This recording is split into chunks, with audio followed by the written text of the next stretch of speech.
دوستو، بزرگوں اور بھائیوں،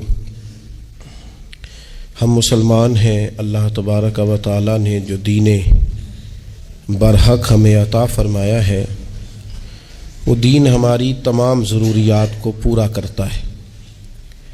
ہمیں یہ حکم دیا گیا ہے کہ ہم اللہ سے جب بھی مانگیں دنیا اور آخرت کی بھلائی مانگیں۔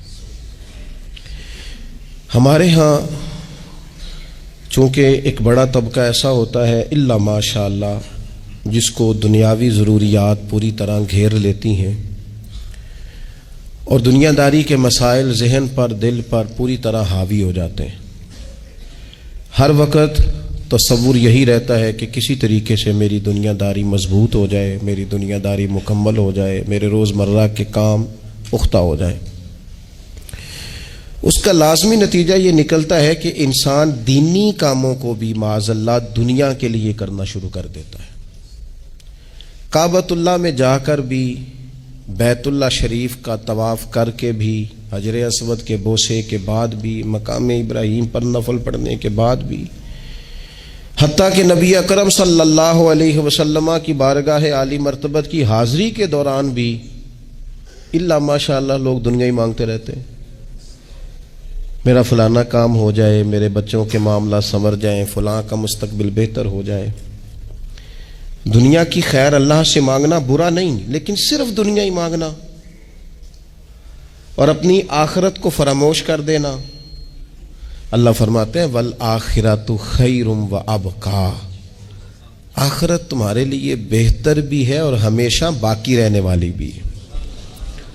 قرآن مجید نے سورہ بقرہ کے اندر قریش مکہ کی اس عادت کا ذکر کیا ہے۔ فرمایا جب وہ حج کرتے تو ان کا طریقہ یہ تھا کہ وَمِنَ النَّاسِ مَن يَقُولُ رَبَّنَا آتِنَا فِي الدُّنْيَا،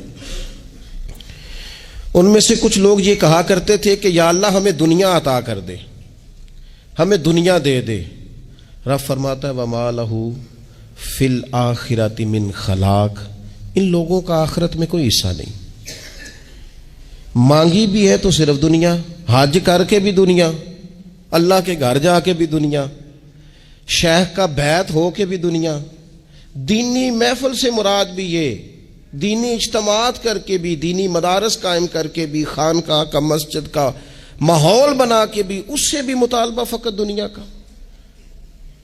ان کفار کی اس عادت کو ذکر کر کے ہمیں سمجھایا گیا کہ جو فقط دنیا مانگتا ہے اس کا آخرت میں کوئی حصہ، اور فرمایا کچھ لوگ ایسے ہیں وَمِنْهُمْ مَنْ يَقُولُ رَبَّنَا آتِنَا فِي الدُّنْيَا حَسَنَةً، اچھا انہوں نے دنیا بھی مانگی تو صرف دنیا مانگی، حسنہ نہیں مانگی۔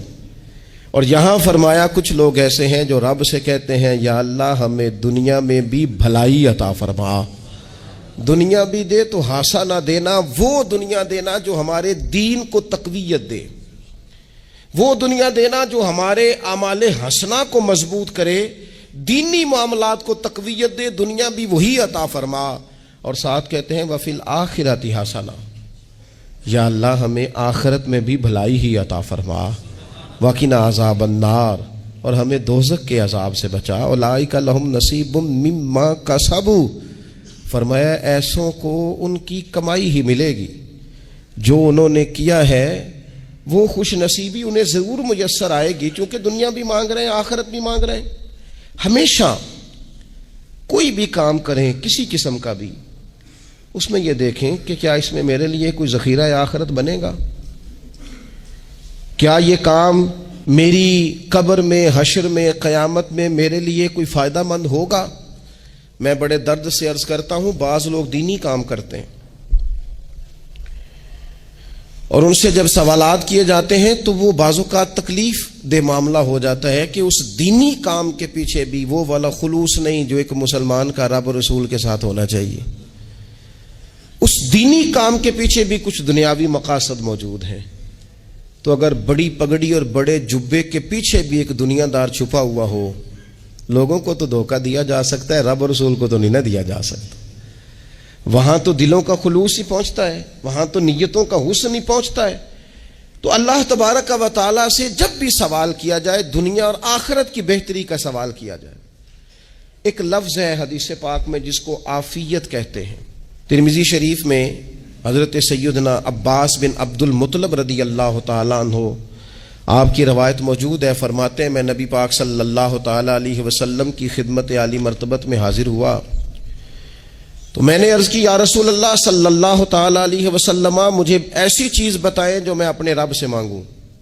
چیز مانگنی ہوتی ہے نا، بعض اوقات موقع ملتا ہے تو کئی دفعہ انسان امتحان میں آ جاتا ہے کہ اب مجھے موقع مل گیا ہے، مجھے کہا گیا کچھ مانگ لو تو بھلا میں کیا مانگوں۔ حضرت عباس بن عبد المطلب رضی اللہ تعالیٰ عنہ نبی پاک علیہ السلام کے پیارے چچا جان ہیں، عرض گزار ہیں یا رسول اللہ صلی اللہ علیہ وسلم، مجھے بتائیے میں اپنے رب سے مانگوں تو کیا مانگوں؟ تو حضور نے فرمایا رب سے عافیت مانگو۔ کہتے میں کچھ دن رکا، کچھ دنوں کے بعد پھر حاضر بارگاہ ہوا اور عرض کی یا رسول اللہ صلی اللہ تعالی علیہ وسلم، مجھے بتائیے میں اپنے مالک سے مانگوں تو کیا مانگوں؟ تو حضور نے پھر فرمایا اللہ سے مانگنا تو عافیت مانگنا۔ بزرگ فرماتے ہیں یہ عافیت کیا ہے؟ عافیت یہ ہے کہ یا اللہ ظاہری پریشانیاں، باطنی پریشانیاں، اے اللہ ظاہر کے میل کچیل بھی دور ہو جائیں، باطن کے بھی دور ہو جائیں، اے اللہ ہر معاملے میں، ہر آزمائش میں، ہر دکھ میں ہمیں تیری پناہ نصیب ہو جائے۔ یہ عافیت ہے۔ اور صوفیہ کرام فرماتے ہیں عافیت سے بڑی نعمت کوئی نہیں اگر کسی کو میسر آئے تو، عافیت سے بڑا حسن کوئی نہیں اگر کسی شخص کو یہ نصیب ہو جائے۔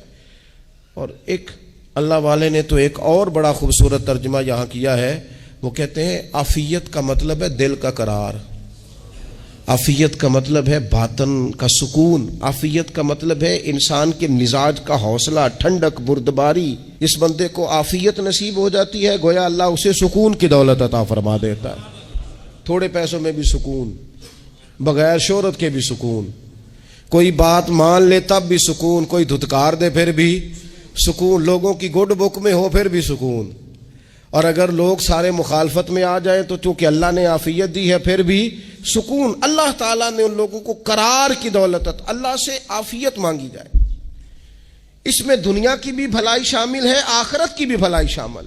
نبی اکرم صلی اللہ تعالی علیہ وسلم توجہ دلاتے کہ اللہ سے تم عافیت مانگو، ہمارا نہ جی، کیونکہ سب سے بڑا مسئلہ روحانی تربیت کا ہے۔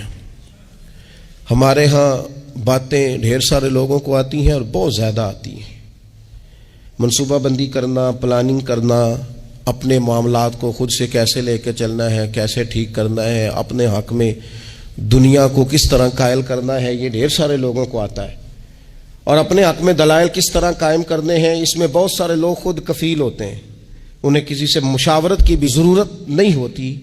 لیکن اللہ کی بارگاہ سے اپنا رشتہ کیسے جوڑنا ہے، مالک سے کرم کا سوالی کس طرح کر کے ہونا ہے، اللہ سے عافیت کا سوال کیسے کرنا ہے، یہ چونکہ روحانی تربیت میں ہمارا مزاج نہیں ہوتا لہذا ہم اس طرف جاتے نہیں، ہم وہ اپنی مرضی کی چیزیں، یعنی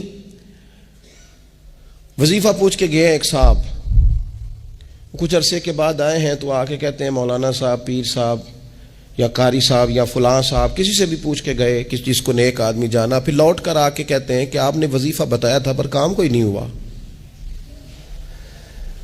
تو میں تو صاف کہتا ہوں اور کھلے دل سے کہتا ہوں کہ بھئی وظیفہ آپ کو بتایا تھا کہ اللہ کی رحمت متوجہ ہوگی، خدا کی رحمت کو آواز دینے کے لیے وظیفہ دیا تھا، کوئی بھی وظیفہ رب کو مجبور تو نہیں نہ کر سکتا معاذ اللہ۔ اور وظائف کس لیے پڑھے جاتے ہیں کہ جلدی سے معاملات ٹھیک ہو جائیں، میرے حق میں چیزیں بہتر ہو جائیں، تو اللہ کی رضا کے لیے پڑھے جاتے۔ تو وظائف کو، عبادات کو، نوافل کو، تلاوت کو، درود پاک کو تو رضا الہی کا ذریعہ بنانا چاہیے، لیکن ہم چونکہ ایک پورا الجھاؤ رکھتے ہیں اپنی دنیا داری کے معاملات سیدھے کرنے، ایک پورا خیر رکھتے ہیں۔ وہ لوگ ملتے رہتے ہیں مختلف بزرگوں کی نسبت کے تعلق سے، تو بعض جگہوں پہ بعض لوگ بڑے تیز ہوتے ہیں، یعنی ان سے آپ کی ملاقات ہوتی ہے تو بندے کو محسوس ہوتا ہے کہ یار اسے تو پہلے ہی ساری باتوں کا پتہ ہے، اور کئی دفعہ ان سے ملنے کے بعد احساس ہوتا ہے کہ یار اس سے تو تھوڑا سیکھ ہی لیتے تو بہتر تھا، یہ تو بات بڑی آگے نکل گئی۔ سارا پتہ ہوتا ہے، باشعور ہوتے ہیں، لیکن ڈر آتا ہے اللہ سے۔ اتنا باشعور آدمی، سمجھدار، پنچایت، پریا، لوگ، دین، دنیا سارا پتہ ہے، نماز کا ٹائم آ گیا تو وہ چھپتا پھرتا ہے، اس کی طبیعت پر بوجھ بن رہا ہے معاذ اللہ اللہ کے حضور حاضر ہونا، اسے خیر کا کام کرنا پڑ رہا ہے تو وہ ادھر ادھر نکلتا جا رہا ہے۔ تو سوال یہ ہے کہ پھر یہ شعور کا کیا مطلب رکھا ہوا ہے ہم نے؟ پھر اللہ سے دعا کرنے کی ضرورت نہیں۔ وہ حضرت عارف رومی رحمۃ اللہ تعالی علیہ فرمایا کرتے تھے بعض لوگوں کو رب سارا کچھ دیتا ہے، سجدے کی توفیق نہیں دیتا۔ اس کا مطلب یہ ہے کہ وہ کہتا ہے یہ سارا کچھ لے اور نکل جا، میرے گھر نہ آنا، رکھ سارا کچھ پاس۔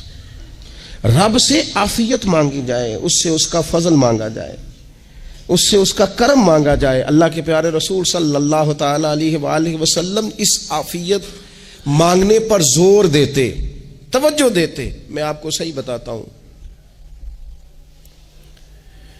رب نے اگر کسی بندے کو عافیت میں رکھا ہو نا تو حالات کیسے بھی برے چل رہے ہوں اس کا بگاڑ کچھ نہیں سکتے۔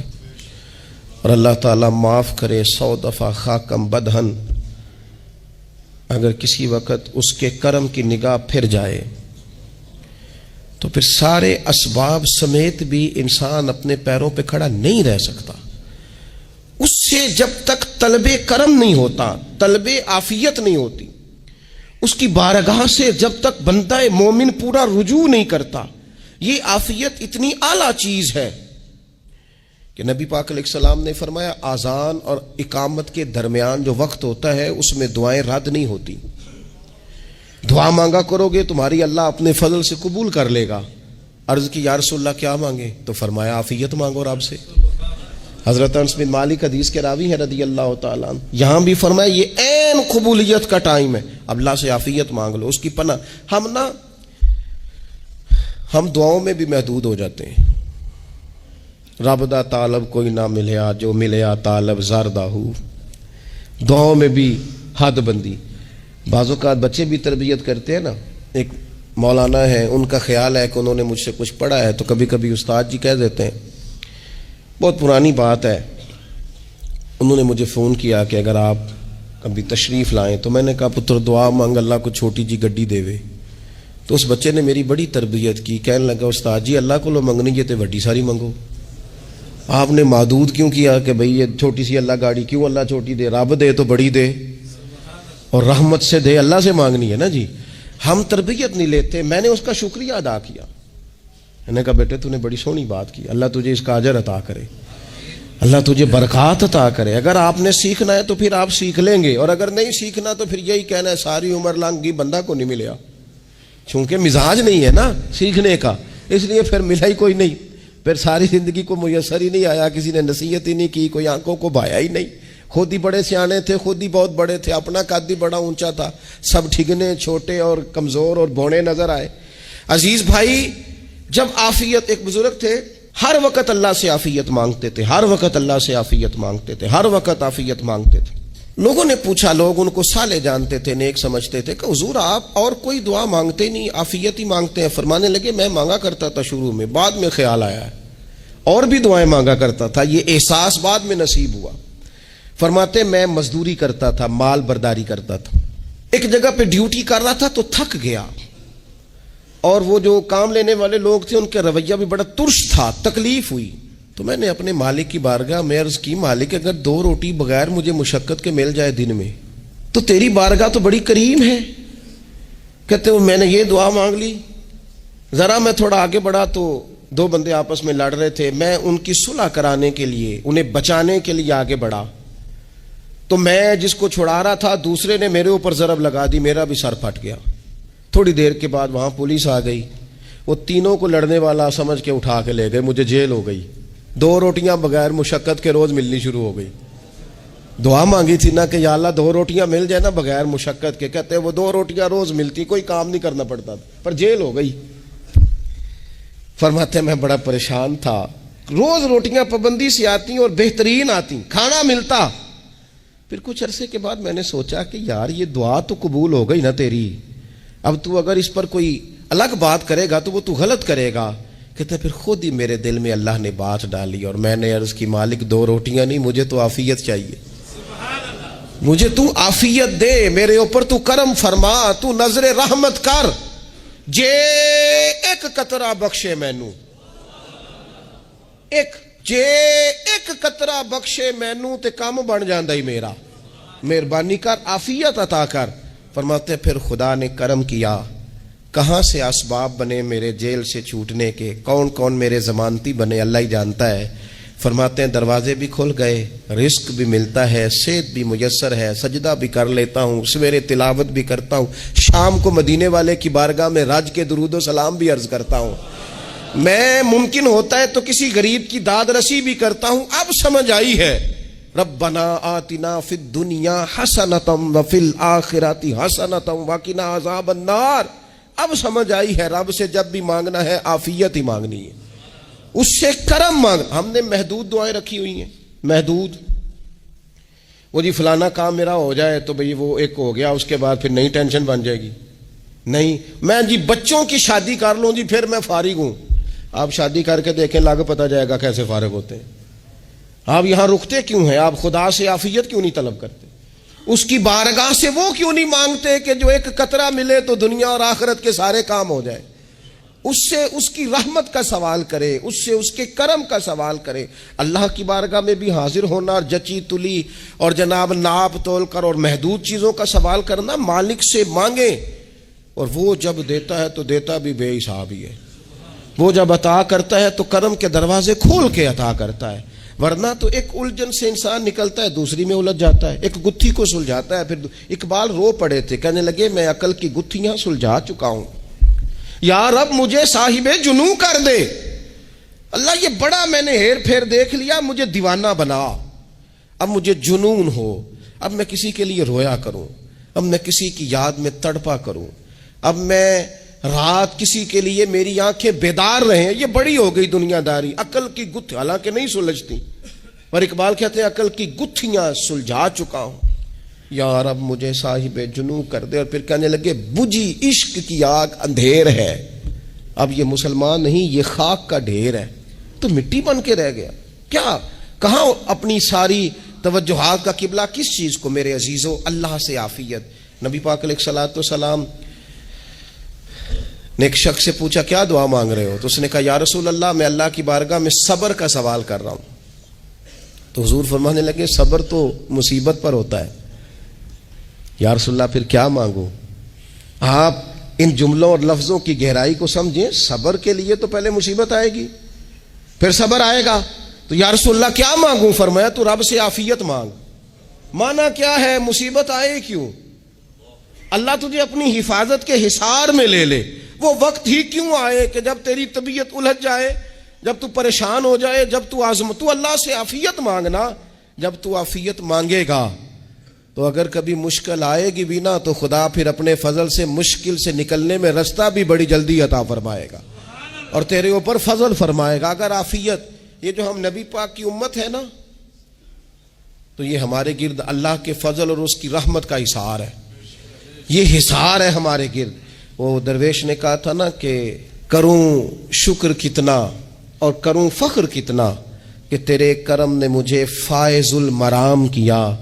دیکھو بنا کے سید عالم کا امتی مجھ کو گناہ سے پہلے ہی بخشش کا انتظام کیا. ابھی میں نے غلطی کی نہیں, لیکن مجھے حضور کا غلام بنا دیا, بخشش کا بندوبست پہلے ہو گیا. اپنے مالک سے بیمار بھی اس سے عافیت مانگے, مقروض بھی اس سے عافیت مانگے, بے اولاد بھی اس سے عافیت ہی مانگے, صاحب اولاد بھی اس سے عافیت ہی مانگے, جو دولت کے حصول کے رزق حلال کے خواہش مند ہیں وہ بھی اس سے عافیت مانگے, اور جن کی جھولی اس نے بھر دی ہے وہ بھی اپنے رب سے عافیت ہی مانگے. مالک سے جب سوال کرے, ایک بزرگ تھے انہوں نے تو اپنی انگوٹھی میں لکھوا لیا تھا کہ یا اللہ مجھے عافیت عطا فرما. مگر جب بھی دیکھتا ہوں یاد آ جاتا ہے کہ اللہ سے عافیت مانگنی. اپنے مالک کی بارگاہ کے اندر دیکھو, میں نے دیکھا ہے وہ کسی نے کہا تھا کہ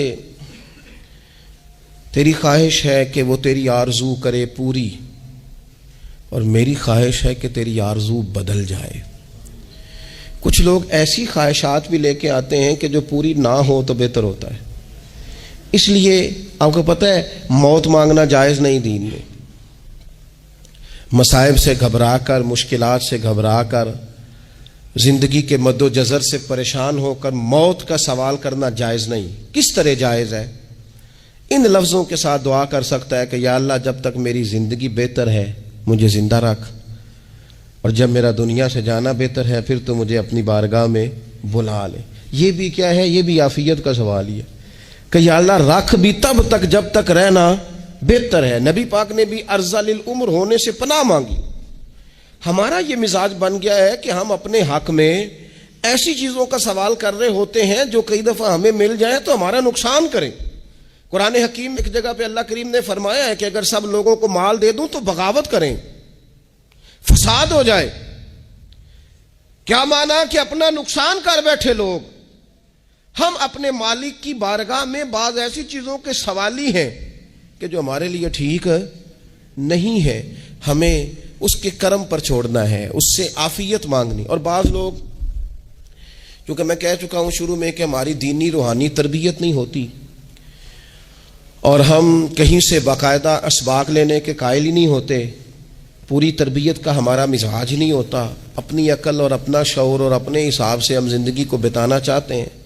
اور یہ جو میرا دور ہے یہ ویسے ہی الجھا ہوا زمانہ ہے، اللہ ماشاء اللہ، پتہ نہیں کوئی کیا بول رہا ہے، کوئی کیا کہہ رہا ہے، ایسے ہے جیسے کوئی میلہ لگا ہوا ہے اور کان پڑی آواز سنائی نہیں دے رہی. جس کی دکان پر کوئی گاہک نہیں وہ بھی کہہ رہا ہے لائنیں بنا لو. ایسا الجھا ماحول ہے اور ایسی آزمائش ہے کہ لوگ بیچارے پریشان ہیں.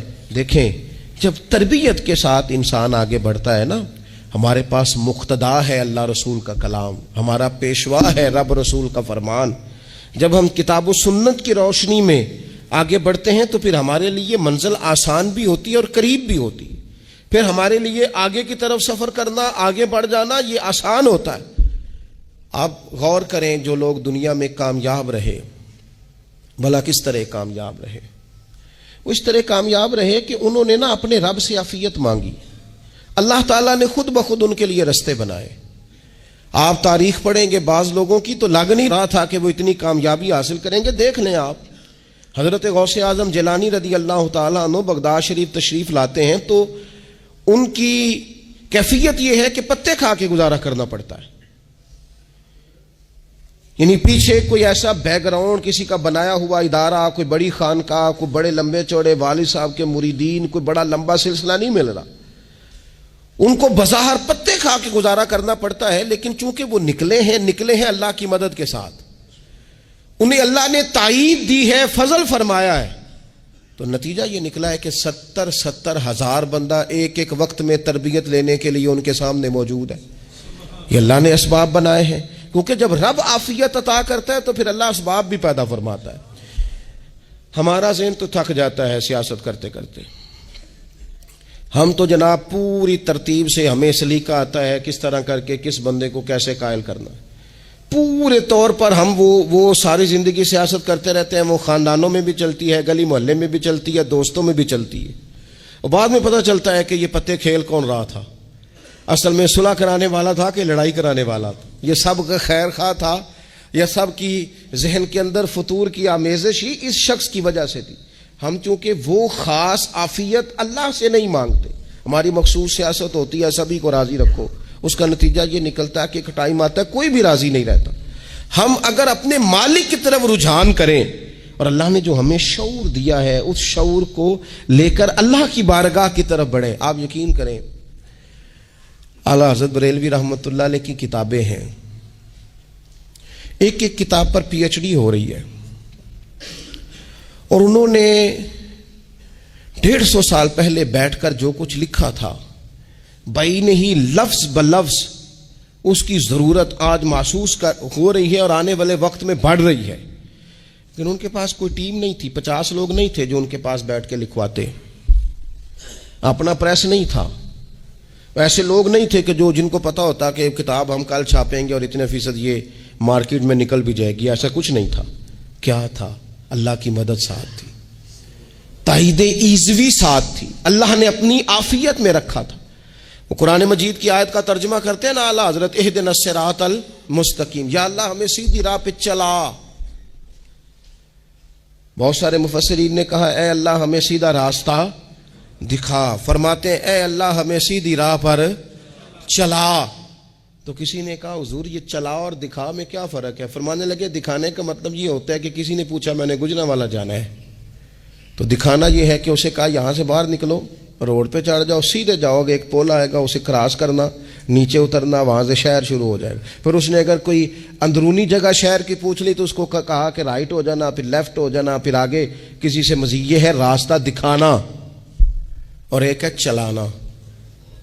اس نے کہا میں نے گجرانوالہ جانا ہے، تو اس نے کہا ساتھ بیٹھنا میری گاڑی پہ، جہاں تو نے جانا ہے میں چھوڑ کے آتا ہوں۔ یہ راستے پہ چلانا ہے، یہ مقام تفکر ہے، آپ اس پر غور فرمائیں گے۔ کہتے ہیں یا اللہ تو ہمیں راستہ دکھائے گا اور دکھاتا ہے، لیکن چاروں جانب شیطان بھی تو بیٹھا ہے نا، فتنے بھی تو ہے نا، تو اگر تیری رحمت ساتھ رہے، مانا کہ محبت کے سفر میں ہر گام پہ 100 مشکل ہے، لیکن یہ سفر آسان بھی ہے اگر ساتھ تمہارا ہو جائے۔ اگر تو ساتھ چلے تو پھر یہ سفر مشکل۔ وہ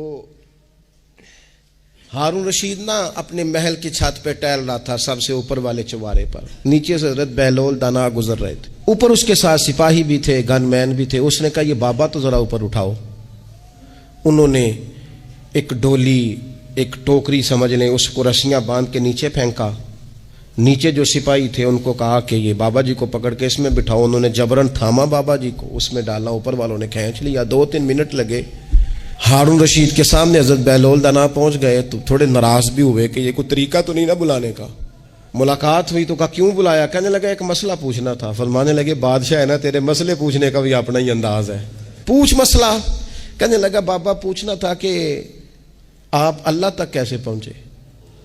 حضرت بہلول دانا چپ کر گئے۔ 2-4 منٹ کے بعد کہنے لگے جس طرح ابھی زمین سے تیرے تک نہیں پہنچا، بالکل اسی طرح ہی پہنچ گیا ہوں رب کریم کی بارگاہ تک، اور وہ بھی جو اس نے کرم فرمایا ہے، ورنہ میں تو نہیں سمجھتا کہ میں پہنچ گیا ہوں، وہ بھی اگر تیری خوش گمانی ہے۔ ہارون رشید کہنے لگا مجھے سمجھ نہیں آئی۔ فرمانے لگے تو بادشاہ جو ہے اتنی جلدی کیسے سمجھ میں آئے گی تجھے بات؟ فرمانے لگے اگر میں تجھ سے ملنا چاہتا نا تو میں ایک درخواست لکھتا، پھر کسی وزیر سے سفارشی سائن کراتا، پھر وہ جمع کراتا، پھر مجھے ٹائم ملتا کہ فلاں دن فلاں تاریخ فلاں ٹائم آ جانا، پھر آ کے میں لائن میں لگتا۔ پھر بھی تو بادشاہ ہے، تیرا موڈ بنتا ملنے کا کہ نہ بنتا؟ جب میں چاہتا تو پتہ نہیں کتنا ٹائم لگ جاتا، جب تو نے چاہا ہے نا تو 1 منٹ بھی نہیں لگا۔ فرمانے لگے میں نے دعویٰ ہی نہیں کیا کہ میں جد و جہد کر کے پہنچوں گا، میں نے تو رب کی بارگاہ میں عاجزی کی ہے، پھر رب نے ہی کرم فرمایا ہے، اسی نے مہربانی کی ہے۔ مانا کہ محبت کے سفر میں ہر گام پہ 100 مشکل ہے، لیکن یہ سفر آسان بھی ہے اگر ساتھ تمہارا ہو جائے۔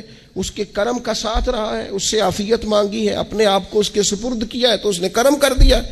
جب تک یہ مزاج نہیں ہم بناتے کہ مالک سے عافیت کا سوال کریں، اپنے آپ کو اپنے رب کے حوالے کر دیں، اس کی رحمتوں کے سپرد کر دیں، اتنی دیر تک زندگی میں ٹھہراؤ نہیں آتا، قرار نہیں آتا۔ مشکات میں موجود ہے، اللہ کے پیارے رسول صلی اللہ تعالی علیہ وسلم تیمارداری کے لیے گئے تو صحابہ کرام فرماتے ہیں وہ بندہ نا اتنا پتلا نحیف اور لاغر ہو گیا تھا جس طرح چڑیا کا بچہ ہوتا ہے، کمزوری ضعف طاری تھا۔ تو محبوب کریم نے اسے دیکھا تو بڑے کریمانہ انداز میں کریم فرمانے لگے تو کوئی دعا نہیں مانگتا، تو عافیت نہیں مانگتا اللہ سے؟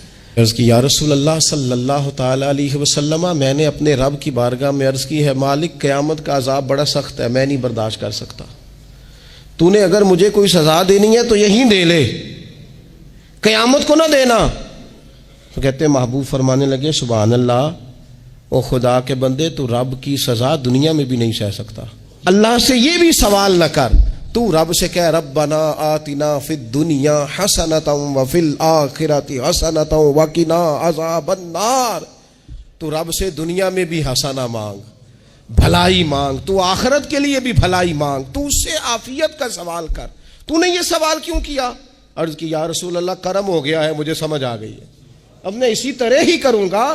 عزیز دوستو ہم کہاں سہ سکتے ہیں؟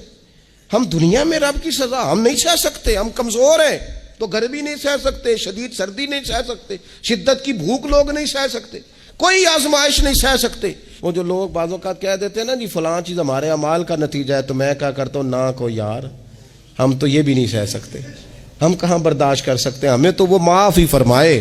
ہم حساب والے ہے ہی نہیں، ہم تو صرف معافی والے ہیں. ہم سے نہ حساب پوچھے. اس نے حساب پوچھا تو پھر تو بڑی مشکل ہو جائے گی. اگر اس نے حساب پوچھا تو بڑی رسوائی ہو جائے گی. اگر حساب پوچھا تو مشکلات سامنے دکھائی دینے لگ جائیں گی. ہم سے تو وہ درگزر والا معاملہ کرے، ہم سے تو وہ کہے جا میں نے محبوب کے صدقے تجھے معاف کیا، جا تیرے لیے رحمت اور بخشش والا فیصلہ کیا. وہ کوئی سبب، اس کی رحمت کسی سبب کو دیکھ لے اور درگزر کر لے.